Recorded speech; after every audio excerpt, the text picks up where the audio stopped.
भागवत के अंत में या किसी भी पूजा के अंत में पंडित जी हमसे प्रार्थना करवाते हैं, मंत्रहीनम क्रियाहीनम भक्तिहीनम सुरेश्वर यत् पूजितम मया देव परिपूर्णम तदस्तु मे।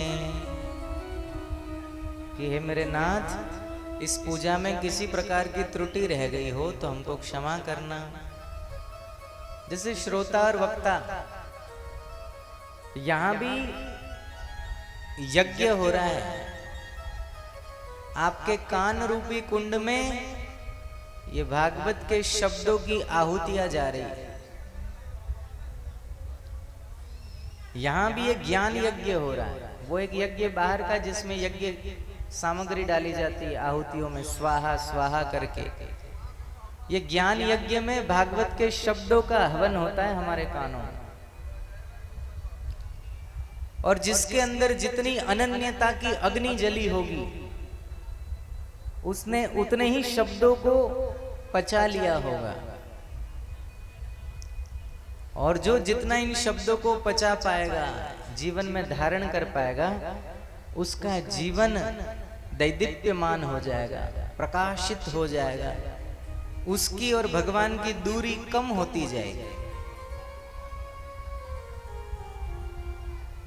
तो श्रोता और वक्ताओं में कभी भूल हो गई हो, जैसे हम यहाँ हमसे श्लोक बोलने में कोई गलती हो गई हो, क्रम में कोई ऊपर नीचे हो गया हो, तो वक्ता से भी गलती होती है, उसकी भी क्षमा याचना, और श्रोताओं के भी कथा सुनने के नियम है, उसमें भी अगर कोई गलती हो गई हो तो उसमें भी क्षमा याचना होती। जैसे श्रोताओं की गलती क्या है, बोले देरी से आना पहली गलती, दूसरी गलती के जो सुना वो आधा सुना, बैठे हुए कथा का प्रसंग सुन रहे हैं, बीच में किसी ने टोक दिया, उससे बात करने लग गए, फोन बज गया, कथा छोड़ दी, फोन पे बात करने लग गए, दोष है कथा का। बैठे हैं लेकिन पांव पसार के बैठे हैं भगवान की ओर, पांव दर्द होते हैं और नहीं एक तरह से नहीं बैठा जाता, किसी किसी को तकलीफ होती है, हर कोई हमारी तरह थोड़ी 3 घंटा 4 घंटा एक ही आसन पे बैठा है, तो दर्द होता है पांव, तब आप पांव पसार के बैठते हो, लेकिन पांव पसारना भगवान की ओर पांव पसार के बैठो तो दोष है। आपको पांव दाएं बाएं कहीं भी, लेकिन ये साक्षात ठाकुर जी बैठे हैं, भगवान का वांगमय स्वरूप, तो ये भी दोष है। फिर एक दोष, कौन आ रहा है, कौन जा रहा है, कौन क्या चढ़ा रहा है, इस पे दृष्टि, ये भी कथा सुनने का दोष।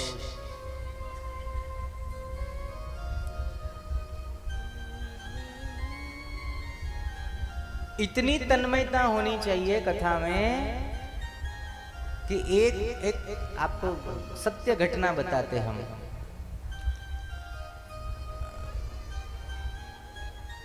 ऋषिकेश में, हरिद्वार से आगे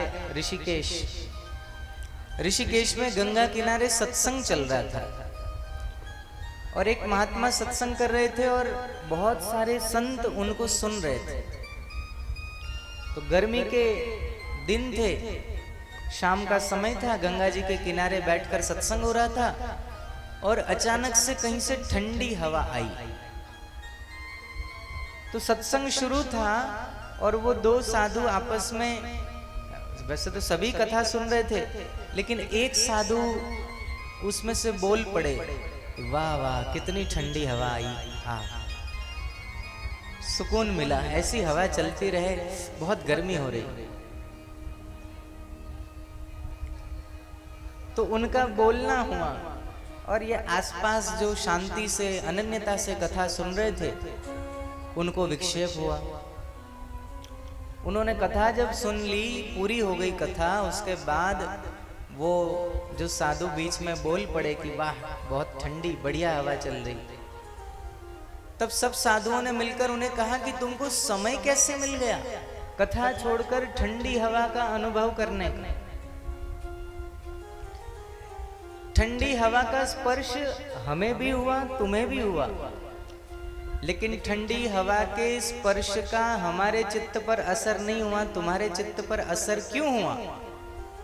असर इसलिए हुआ क्योंकि तुम्हारा चित्त भगवान में नहीं था। चित्त अगर वहां होता तो सर्दी आ जाए, गर्मी आ जाए, या सांप लौटते हुए गोद में बैठ जाए, फिर भी चित्त डगमग नहीं होना चाहिए। तो हमसे और आपसे ये गलतियां तो हो ही जाती है। ठाकुर जी से हम यही प्रार्थना करें कि अवगुण मत देखना। हे प्रभु, हमारे अवगुण चित्त न धरो, हम तो अवगुणों की खान हैं। और आप दीन बंधु हो, पतित पावन हो। हम जैसे पतियों का आप पतितों का उद्धार करते हो, इसलिए तो आप पतित पावन कहलाते। हम भी संसार में गिरे हुए लोग हैं, संसार के कीचड़ में धसे हुए लोग हैं, गिर चुके हैं। अपने हाथ का सहारा देकर बस निकाल दो इस कीचड़ में से बाहर। हमें अपना बना लो नाथ, हमें अपना बना लो। हमें ऐसा बना दो कि हम आपकी सेवा के लायक बन जाएं। हमें ऐसा बना दो कि आपके भगवत भक्तों के संग के अलावा हमें संसार का कोई संग प्रिय न हो।